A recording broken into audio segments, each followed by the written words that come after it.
Drugs, इस word को सुनने के बाद आपके दिमाग में सबसे पहले क्या आता है? मुझे ये चीज बताइए। अपना टाइम ले लो, लेकिन मैं यहीं पर बैठा हूँ, आप सोच के बताइए कि ड्रग्स इस वर्ड को सुनने के बाद आपके दिमाग में सबसे पहले क्या यो आता यो है? यो यो यो चरस गांजा मेरे को प्यारा, चरस गांजा मेरे को प्यारा। फुकू मैं सुबह शाम रात को दिन, मम्मी बोले मत कर। पता है मैंने क्या बोला? आई एम 100% श्योर कि ड्रग्स इस वर्ड को सुनने के बाद आपके दिमाग में सबसे पहली चीज यही आई होगी, क्योंकि majority of the Indian audience को यही पता है कि ड्रग्स का मतलब गंजा हीरोइन का बिजनेस। इसका मतलब वो तो गंजा हीरोइन का बिजनेस है, गंजा हीरोइन का। हीरोइन को गंजा करके भंगार में बेचने का। तो क्या रियलिटी में भी ड्रग्स का सिर्फ यही मतलब है? इसी के बारे में जानेंगे from the perspective of pharmacy student. So hey welcome viewers, my name is Suresh Kurade and you are watching pharma boy YouTube channel. So without wasting your time, let's start the video. अगर हम मेडिकल पर्सपेक्टिव से बात करें तो drugs इस word का ये meaning है कि कोई भी ऐसा सब्सटेंस जो हमारी बॉडी को स्टिमुलेट करता है। इसका मतलब ये है कि जो फूड मतलब जो खाना आप खाते हैं वो भी एक टाइप का ड्रग है।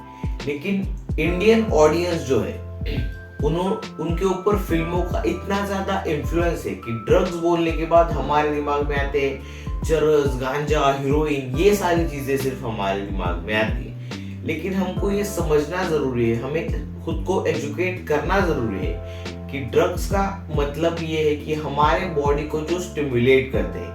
इवन दो जो मेडिसिन आप लेते हैं वो भी एक टाइप का ड्रग है। मतलब आप ड्रग को आप ऐसे मत समझिए कि ये नशे के जो चीजें हैं, ये सिर्फ नशा करने की चीजें हैं, ये ड्रग्स का मीनिंग नहीं है। ड्रग्स का मीनिंग ये है कि ऐसे सब्सटेंसेस जो हमारी बॉडी को एक स्टिमुलेशन देते हैं। तो इसमें भी टाइप ऑफ ड्रग्स आते हैं, ऐसे ड्रग्स जो हमारे बॉडी के लिए हार्मफुल है, जिसका कोई भी मेडिसिनल यूज नहीं है और जिसे लोग अब्यूज करते हैं। साथ ही साथ ऐसे केमिकल सब्सटेंसेस जो हमारी बॉडी के लिए अच्छे हैं और जो हमारे लिए इम्पोर्टेंट है, तो ऐसे भी ड्रग्स होते हैं। तो आप ये चीज सिंपली समझिए कि ड्रग्स का यही मीनिंग नहीं है कि सिर्फ कोकेन और जो चरस, गांजा है वो वही सिर्फ एक ड्रग्स का मीनिंग नहीं है। और उनका वो जब जो चरस, गांजा, हीरोइन, कोकेन, ये सारी चीजें वो टाइप ऑफ ड्रग्स हैं। लेकिन इसी के साथ जो मेडिसिन हम यूज करते हैं वो भी एक टाइप का ड्रग है। लेकिन इस ड्रग को आप बिल्कुल भी ऐसे कोई भी गलत पॉइंट ऑफ व्यू से आप अपने दिमाग में मत रखिए। यही मेरा सिर्फ बताने का आपका यही आपको बताने का मेरा ये मोटो है। तो जो मेडिसिन आप यूज करते हैं वो भी एक टाइप का ड्रग है। तो इस वर्ड को आप एक ऐसे विलन के तौर पर आप उसके टूवर्ड्स मत देखिए। और साथ ही साथ एक और चीज जो कि मैं एड्रेस करना चाहूंगा कि इंडिया में बहुत सारे ऐसे सब्सटेंसेस है, और जैसे कि ले लो हर्ब्स, ले लो आप बेसिकली, जिसे हम ड्रग्स के तौर पर कंसिडर करते हैं। टबैको जो कि बहुत लोग पीते हैं, इंडिया में लीगल है, तो वो एक टाइप का ड्रग है। इवन शुगर भी एक टाइप का ड्रग है, क्योंकि वो हमारी बॉडी को स्टिमुलेट करता है। अल्कोहल भी एक टाइप का ड्रग है। तो ये सारी जो तीनों चीजें हैं, जैसे कि शुगर, देन अल्कोहल और टोबैको, ये तीनों चीजें इंडिया में फिलहाल लीगल है, क्योंकि उससे आता है रेवेन्यू और जो गवर्नमेंट के लिए इंपॉर्टेंट है। साथ ही साथ और एक चीज है जिसे कहा जाता है कैनबिस, चरस, गांजा, ये सारी चीजें उन्हें भी कंसिडर किया जाता है ड्रग्स। जैसे कि शुगर के इतने ज्यादा जैसे कह लो एडवांटेजेस नहीं है, डिसएडवांटेजेस भर भर के पड़े हुए। इंटरनेट पर कोई भी रिसर्च पेपर ले लीजिए, पढ़ लीजिए, हार्मफुल है बॉडी के लिए। टोबैको के भी साइड इफेक्ट्स है, इवन दो उसके कुछ बेनिफिट्स भी है, लेकिन डिसएडवांटेजेस बहुत है, फिर भी इंडिया में लीगल है।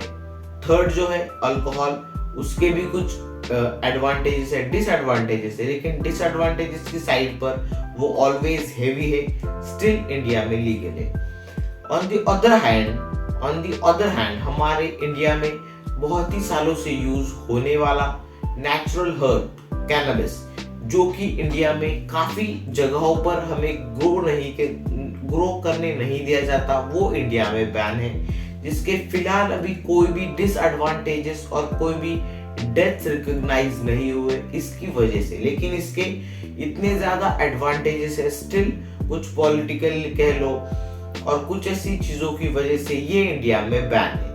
तो क्या ये चीज सही है या फिर नहीं, इसकी जो चॉइस है वो मैं आपके ऊपर छोड़ता हूँ।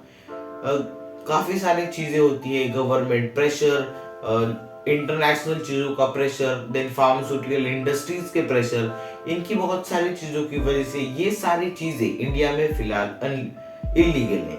तो इसे लीगल होना चाहिए, नहीं होना चाहिए, ये सारी इसमें बहुत सारी कंट्रोवर्सीज है, उसके बारे में हम बात नहीं करने वाले हैं। मेरा पॉइंट सिर्फ इतना है कि हम इन सब्सटेंसेस को जैसे कि कैनबिस और चरस, गांजा, ये सारी चीजें हम इन्हें ड्रग्स कंसिडर करते हैं, मतलब ये डेंजरस है ऐसा हम कंसिडर करते हैं। मेरा पॉइंट बस इतना है कि ये सारी चीजें हैं और आप इन चीजों को एज एक हार्मफुल चीज मत कंसिडर कीजिए, आप इनको एज अ मेडिसिन के तौर पर आप इसे देखिए, क्योंकि एट द एंड ये भी प्लांट्स हैं और ये भी सारी चीजें हैं जो हम मेडिसिन में भी यूज करते हैं। इसके बहुत सारे हेल्थ बेनिफिट्स हैं। इसके अगर हम इकोनॉमी के पॉइंट ऑफ व्यू से बात करें तो इन प्लांट का, हेम्प प्लांट का यूज किया जाता है बहुत सारी चीजों में। इसके थ्रू हम ब्रिक्स बना सकते हैं, देन क्लोथिंग के लिए इम्पोर्टेंट है, इसके